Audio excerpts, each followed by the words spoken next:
What if you could put ChatGPT in God mode? I mean, instead of having to ask it to do one specific task at a time, give it an objective, a goal you were trying to achieve, and then it would figure out the tasks required to reach that goal, and then replicate itself into multiple workers that then go out and perform those tasks for you. It would need access to the internet and the ability to search. Done.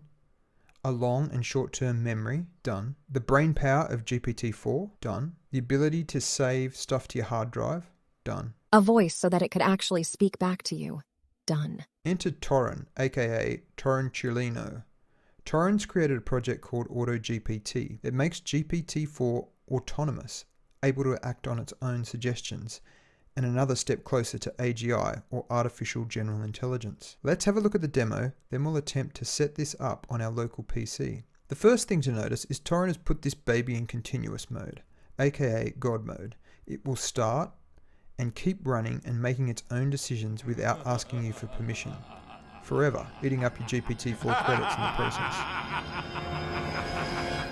First, we need to name our new AI god. We can see here they've put the name Chef GPT. Next, we need to describe its role, and it gives you an example. And then we have Chef GPT is an AI designed to browse the web to discover the next upcoming event and invent a unique and original recipe that would suit it. Next, you need to enter up to 5 goals for your AI to complete. So we've got 3 goals here to complete. The first is invent an original and out-of-the-box recipe to suit a current event, such as Easter. Second is save the resulting recipe to a file. Third, shut down upon achieving your goal. And we can see here Chef GPT thinks to itself, okay, I'll search for the upcoming events to find a suitable one for creating a unique recipe. And it gives its reasoning. Finding an upcoming event will help me come up with a relevant and exciting recipe. And it goes ahead and it searches Google with the arguments upcoming events. And you can see here, it looks like they're searching from New Zealand, and it finds a bunch of websites. And once it retrieves the results, it goes ahead and browses the first result looking for events and looks at the events on that page. And then it thinks to itself, okay, I'm going to search specifically for April 2023 events to find something relevant and specific. And so again, it performs another Google search for April 2023 events. It goes through and it browses the content of that page.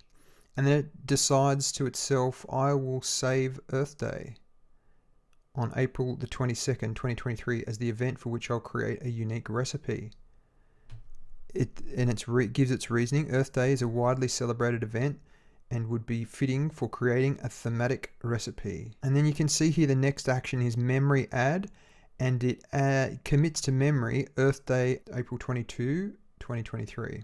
Then it decides to use GPT in order to generate the recipe. I'll use GPT agent to create a unique and original recipe for Earth Day incorporating sustainable and eco-friendly ingredients. Using a GPT agent will help me generate a creative and well-crafted recipe tailored to the Earth Day event. Now, this is wild. It starts a new ChatGPT agent and basically gives it the prompt to create a unique and original recipe. That agent goes off and then creates the recipe. Now it could keep going. It could save that to a file. It could add an image to it. It would just keep going and it would do whatever you asked it to do. Now, if you're interested in getting this running on your own machine, what you'll need to do is go to the Github page, which I'll list in the description. Once you're there, you need to download the code by clicking on the green button here and going to download zip. And then there's a couple of other requirements that you'll need as well. So if we just scroll down here, it's got features and then requirements. So you will need Python installed, which is free, which is good. You'll need an OpenAI key. So you go to OpenAI, sign up for a key. This was originally designed to be used with ChatGPT 4, but they do have a setting or a version where you can use it with a normal 3.5 OpenAI key. So we're going to give that a go in the next video. The other thing that you'll need to sign up for a Pinecone API key.